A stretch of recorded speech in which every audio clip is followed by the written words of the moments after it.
What's going on YouTube? Gary here, gzduel, bringing you guys my March 2013 format, Apex Ninjas. Yes, it's going to be a different take on one of my Chaos Ninjas, and you can see some similarities, but it's going to focus around this card, which is Mist Valley Apex Avion.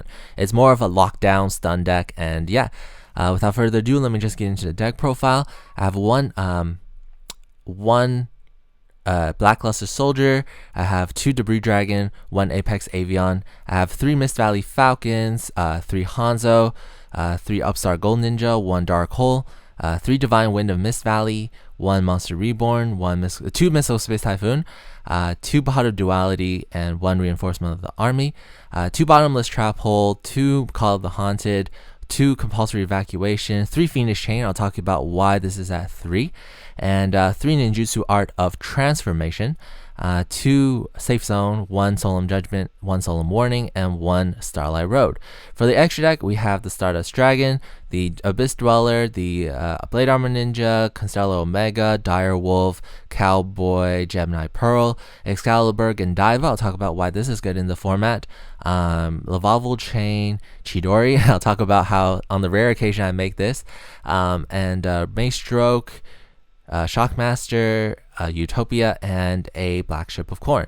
In the side deck, we have the all-new adjusted side deck for the Prophecy format later on in the year. So I have 3 Droll and Lockbirds, 3 Electric Virus, 2 Puppet Plant, 1 Heavy Storm, 1 MST, 2 Mind Crush, and 3 Soul Drain, my favorite card of the format.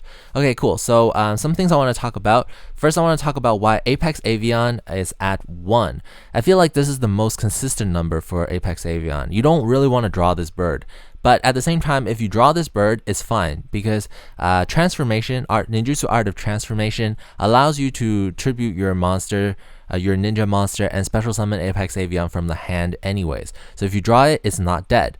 And Apex Avion more often than ever, rather bounces itself back into the hand than let it send to the graveyard. So if your opponent has like a Dark Hole and Apex Avion's the only card on the field, you can just bounce back Apex Avion. So you don't really need 2 because you'll always have one in the deck, or you'll have one in the hand, or is on the field. So rarely does it get into the graveyard, and on the rare occasion it does get into the graveyard, we have 2 Call of the Haunted and 1 Monster Reborn. So at 1 is basically the best number to run it at. I'll talk about why I don't run this card that I see in most people who run Apex Ninjas. That is Mist Valley Thunderbird. I feel like Mist Valley Thunderbird is more of a liability than a help. I know with this effect, with like infinite bouncing back, you can basically abuse Apex Avion's effect and negate everything on the field.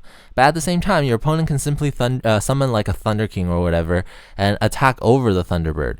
And then, what are you going to do? Your Thunderbird is 1,100 attack and 700 defense. It's basically going to be in a position to die. You don't want to waste a safe zone on it because you're going to bounce it back anyways. And you only have these protective traps, limited protective traps. I know Fiendish Chain really helps, but there's not really that much synergy. Besides, this card is a thunder type, unlike Mist Valley Falcon, which is a wing beast. Because sometimes if you want another Mist Valley card on the field so that your Apex Avion doesn't have to bounce itself back in order to negate effects, you can go for Hanzo and then super transform into a Mist Valley Falcon. That could still work too. But with Thunderbird being thunder type, level 3, low attack, low defense, it really doesn't help with the deck. The only synergy I can see is if there's Apex Avion, there's Mist Valley Falcon, and a Mist Valley Divine Wind, so that if you bounce back the Falcon, you can special summon the Thunderbird from your deck and then go for your infinite loop. But at the same time, if you're in that position already, if you see the field that you have a Falcon, you have a Mist Valley Divine Wind, and you have an Apex Avion, you're already in a position to win because you can at least negate 2 effects, and if you're desperate, you can negate a 3rd effect by bouncing back Apex Avion himself. So not really that much of a big deal not running the Thunderbird. It's actually more of a liability than a help. So yeah, I don't run that. Basic ninja build, the ninja engine with the 2 Debris Dragons, yeah. And I want to talk about why I run 3 Fiendish Chains. Fiendish Chain is so abusable in this deck with Mist Valley Falcon, especially when Mist Valley Falcon basically needs you to return one card before you declare an attack. But that's a good thing because you can just use Fiendish Chain over and over again.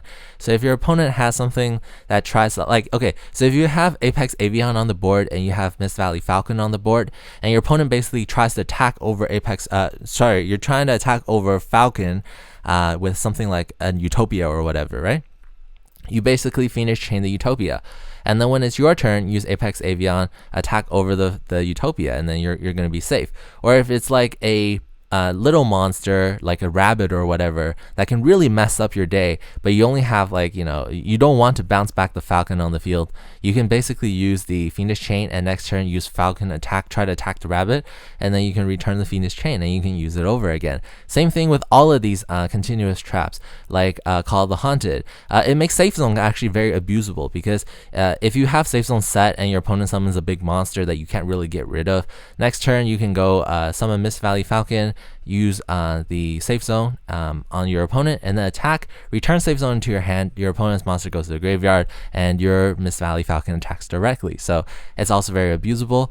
Also, you can return Ninjutsu Art of Transformation, so you're never going to run out of traps basically with this build. Yeah, so that's why Fiendish Chain is at 3. I guess I'll talk about the side deck now. I'll talk about why Godiva is very good in this format.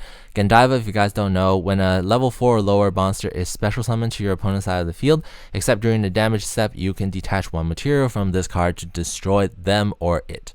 So it basically works with Ophion when they first go for like Rabbit, and then they go into the 2 vanillas, and they try to go for like the Ophion that can really mess up your day, because Ophion basically hurts this deck because you can't get out the Apex Avian. But with Godiva first turn, it kind of stops them a bit. Same thing with Macro Rabbit, same thing with Windups, same thing with it also is very good against those rogue decks like Fabled Synchro or Junk Doppel. Like they use a lot of low level monsters and a lot of special summoning, so it really helps with that. I think correct me if I'm wrong, I think it also kind of like stops tokens because they're special summon, but I don't know for sure. So if you guys know, drop me a comment and tell me how good Godiva is, if you would run it or you won't run it. And also Chidori. Chidori is also nice because there are like level 4 wind monsters, especially with Divine Wind of Mist Valley. If I return my first Falcon, Divine Wind of Mist Valley can special summon another Falcon. And and I can go for a rank 4 Exceed. I can go for Lightning Chidori, and Chidori is pretty good. A lot of wind level 4 monsters, so it's quite abusable in this deck. Okay, cool. I'll talk about the side deck. As you guys know, the format is going to change later on with Lord of Tachyon Galaxy. The prophecies are going to get a boost. The Hidden Arsenal is going to bring out the Evil Swarms and the Constellars, so you really have to adjust your side deck to those formats.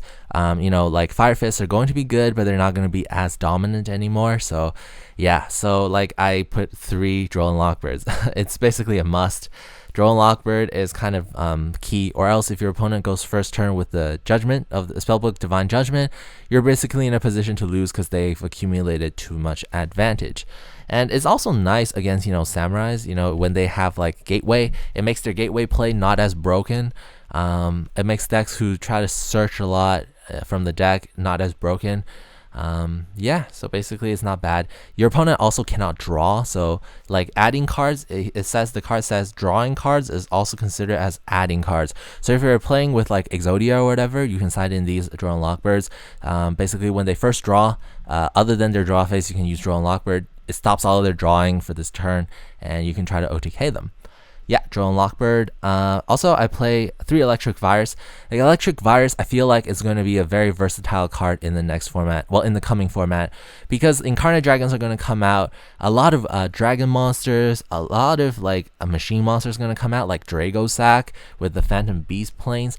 Like if your opponent goes first turn Dragosack and detaches 1 material, special summons 2 tokens, what are you going to do, right? You can basically go Electrovirus, take their Dragosack, use the Dragosack's effect on your side of the field, special summon 2 tokens of yourself, tribute 1 token to destroy 1 of their tokens, and then, attack over the next token. So you've solved the problem of Dragosack with, just 1 Electric Virus. And when it returns to the opponent at the end phase, it has no materials, and it's in a position to die next turn. It's not that bad. Also, cards like dragons of the incarnate dragons, right?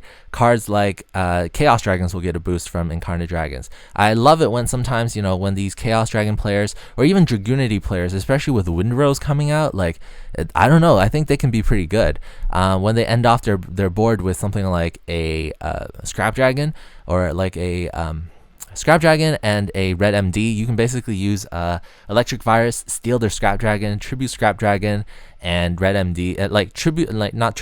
Destroy Scrap Dragon on your side of the field, and red MD one card on their side of the field, and basically you gain a plus from this one Electric Virus. So I feel like Electric Virus can be very versatile. It's also a light target for the BLS, so why not? It's pretty versatile in this format. Also, 2 Puppet Plants. If sometimes when the Prophecy player goes first turn and you don't have the Droll and Lockbirds, if you draw into Puppet Plant late game and you steal their Priestess, is not that bad either.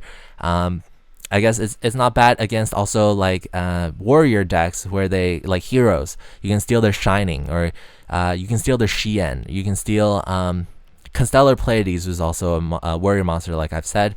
Oh yeah, and with Electric Virus, you can also steal things like Ovion, that's a dragon.